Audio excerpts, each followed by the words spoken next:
cadena de frío es muy común en esta época de fiestas. Desde la ASAL brindaron recomendaciones para evitar problemas al alimentarnos. Estamos justamente enmarcados en un programa que se llama Los alimentos no toman sol, desde la agencia santafesina, y bueno, ya se vinieron llevando a cabo actividades sobre el tema, y uno de los temas que vos estás preguntando justamente es la contaminación cruzada, ¿no? Que no es la única causa de, diríamos, de fuentes de enfermedad de transmisión alimentaria. Es una de las tantas, ¿sí?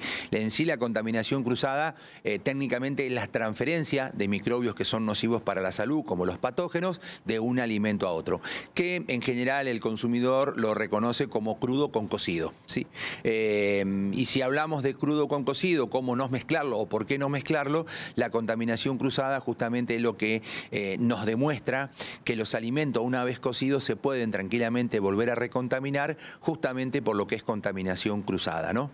Y una de las recomendaciones que uno puede dar respecto a las contaminaciones cruzadas está dada en tratar de trabajar y de separar alimentos crudos con cocido.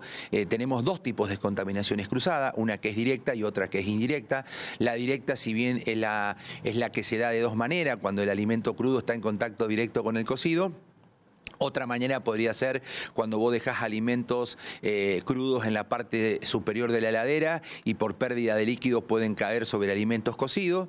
Y después tenemos la más común, que es la contaminación cruzada indirecta, que se da por varios factores, ¿sí? Se da por manos, se da por utensilios, se da por tablas, por bandejas, se da por indumentaria. Es decir, que la contaminación cruzada de manera indirecta es mucho más amplia que la directa. Entonces, las recomendaciones en la heladera siempre es, primero, almacenar adecuadamente los alimentos en la heladera, es decir, guardarlos en un tupper, separar crudos con cocido, que los alimentos crudos siempre estén en la parte inferior y no en la parte superior de alimentos. Cuando uno descongela alimentos, que lamentablemente ahí se pueden producir, dejar alimentos en la parte inferior y tenerlos bien cerrados herméticamente.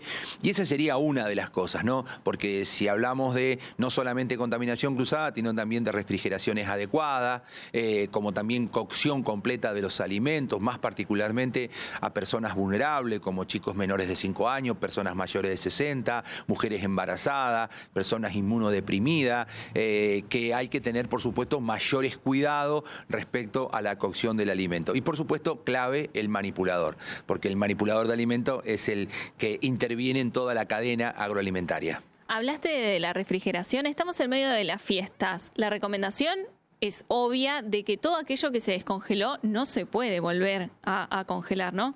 Sí, lo que pasa que, viste, que lo obvio no es tan obvio, sino todos lo estarían haciendo, ¿no? Y eso es un error conceptual de descongelar alimentos a temperatura ambiente. Los alimentos deben ser descongelados a temperaturas seguras, es decir, en la heladera, ¿sí? Donde las temperaturas deberían ser menores a 5 grados. Entonces, lo más importante es siempre descongelar de manera segura. No hacerlo a temperatura ambiente, no hacerlo con ayudas de corriente de aire, no hacerlo con ayudas de ventilación.